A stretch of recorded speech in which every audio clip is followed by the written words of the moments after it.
Hi friends, எல்லாருக்கும் வணக்கம். இது உங்கள் ஜாய்ஸ் vlog யூடியூப் சேனல். நான் உங்கள் ஜாய்.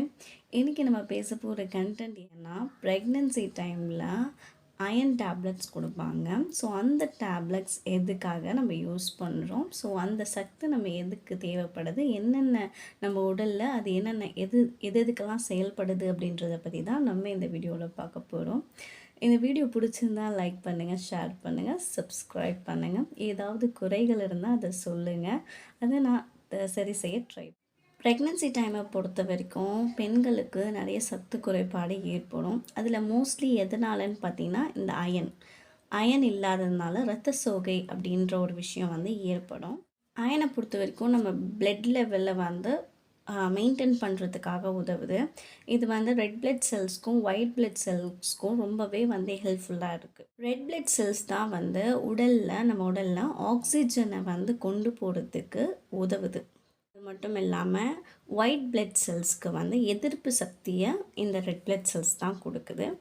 இது எல்லாத்துக்குமே எது தேவைன்னு பார்த்திங்கன்னா இந்த அயன் தான் நம்மளுக்கு தேவை. இப்போ இருக்க காலகட்டத்தில் பெண்களுக்கு வந்து இந்த கர்ப்பிணி பெண்களுக்கு வந்து அதிகமாக இரத்த சோகை பிரச்சனை ஏற்படுது. 133% பெண்களுக்கு பார்த்திங்கன்னா இந்த இரத்த சோகை ஏற்படுது. அப்படின்றத யார் சொல்லியிருக்காங்க அப்படின்னு பார்த்திங்கன்னா உலக சுகாதார ஆராய்ச்சியில் வந்து சொல்லியிருக்காங்க. மோஸ்ட்லி நம்மளுக்கு இரும்பு சத்து பார்த்திங்கன்னா உணவு மூலமாகவே கிடச்சிடும்.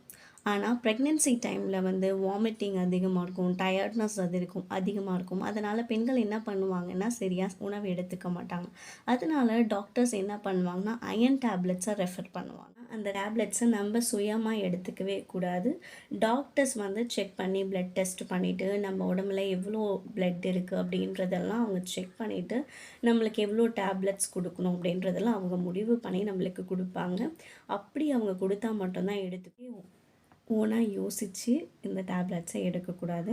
டாக்டர்ஸ் கொடுப்பாங்க, இந்த டைமுக்கு சாப்பிடுங்க அப்படின்னு சொல்லுவாங்க. அது வந்து ஒரு மாதத்துக்கு சாப்பிடுங்க, இல்லை 2 வீக்ஸ் சாப்பிடுங்க அப்படின்னு சொன்னாங்கன்னா அந்த டைம் வரைக்கும் மட்டும்தான் நீங்கள் சாப்பிடணும். அதுக்கு மேலே நீங்கள் யூஸ் பண்ணக்கூடாது.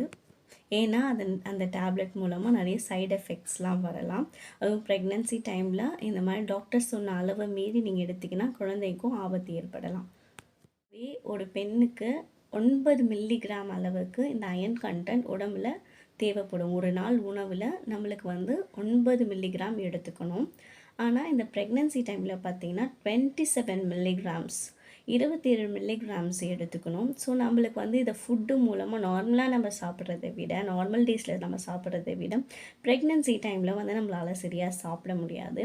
அதனால தான் இந்த டேப்லெட்ஸை ரெஃபர் பண்ணுறாங்க. இதனால் என்னென்ன சைடு எஃபெக்ட்ஸ் வரும் அப்படின்னு பார்த்தீங்கன்னா, ஃபர்ஸ்ட்டு 15 டேஸ்க்கு வந்து உங்களுக்கு வந்து மலச்சிக்கல் ஏற்படும். அது வந்து உடம்பு வந்து நம்ம அந்த டேப்லெட்டை ஏற்றுக்கிற வரைக்கும் மலச்சிக்கல் ஏற்படும்.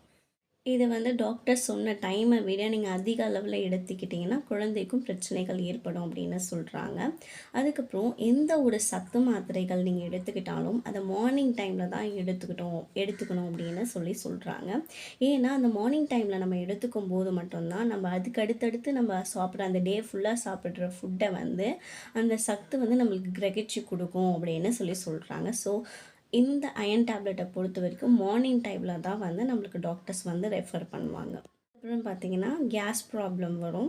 அந்த 15 டேஸ் வந்து உங்களால் வந்து சரியாக வந்து மலம் கழிக்க முடியாத அந்த சூழ்நிலையில் உங்களுக்கு வந்து கேஸ் ப்ராப்ளம் வரும். அதனால என்ன ஆகும், கேஸும் இல்லை மலம் கழிக்க முடியாத அந்த சூழ்நிலை ஏற்படும் போது கண்டிப்பாக வந்து வயிற்று வலி ஏற்படும். அதனால் மோஸ்ட்லி வந்து நீங்கள் உங்களுடைய பிளட் லெவலை மெயின்டைன் பண்ணணும் அப்படின்னா நீங்கள் வந்து நம்ம ஃபுட்டை மட்டும்தான் எடுத்துக்கணும். மாத்திரைகளை எடுத்துக்கிறதை விட நீங்கள் வந்து உணவு மூலயமா அதை நீங்கள் எடுத்துக்கிட்டிங்கன்னா உங்களுக்கு ரொம்ப பயனுள்ளதாக இருக்கும். இது வந்து வீடியோவோட எண்டிங்க்கு வந்தாச்சு. இப்போது அயன் கண்டென்ட் அதிகமாக இருக்க ஃபுட் லிஸ்ட்டை பற்றி தான் இப்போ நம்ம பார்க்க போகிறோம். கீரையில் அப்படி பார்த்தீங்கன்னா கீரையில் வந்து அதிகமாக இருக்குது. மற்ற கீரைகளும் நீங்கள் எடுத்துக்கலாம். பீட்ரூட், அதுக்கப்புறம் சோயா பீன்ஸ், பட்டாணி, அதுக்கப்புறமா வந்து பூசணி விதைகள், மஷ்ரூம்ஸு, அதுக்கப்புறம் அத்திப்பழை, ட்ரை கிரேப்ஸ் சாப்பிட்லாம். பேரிச்சம்பழம், டார்க் சாக்லேட்ஸ் சாப்பிட்லாம். அதுக்கப்புறம் முந்திரி, வால்நட்டு, பேரிச்சம்பழம், டார்க் சாக்லேட்ஸ் சாப்பிட்லாம். அதுக்கப்புறம் முந்திரி, வால்நட்டு, இது கருப்புளுந்து, அப்புறம் நண்டு சேர்த்துக்கலாம். இது எல்லாத்துலேயுமே பார்த்தீங்கன்னா அயர்ன் கன்டென்ட் அதிகமாக இருக்குது. இன்னும் நிறைய ஃபுட் சொல்லிகிட்டே போகலாம். நான் இவ்வளோ தான் இந்த லிஸ்ட் எடுத்திருக்கேன். ஸோ நீங்கள் தேடி பார்த்தீங்கன்னா உங்களுக்கு எந்தெந்த ஃபுட்லெல்லாம் வந்து அயர்ன் கன்டென்ட் அதிகமாக இருக்குது அப்படின்றது தெரியும். ஸோ இந்த ஃபுட்டெல்லாம் நீங்கள் எடுத்துக்கிட்டிங்கன்னா உங்களுக்கு வந்து இயற்கையாகவே நம்மளுக்கு வந்து உடம்புல அயர்ன் கன்டென்ட் உற்பத்தி ஆகும்.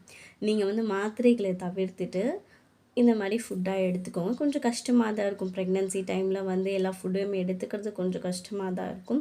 பட் நம்ம டேப்லெட் எடுக்கிறதுனால நம்மளுக்கு உடலில் சைடு எஃபெக்ட்ஸ் வருது அப்படின்ற பட்சத்தில் நீங்கள் வந்து இயற்கையான உணவுகளே எடுத்துக்கலாம்.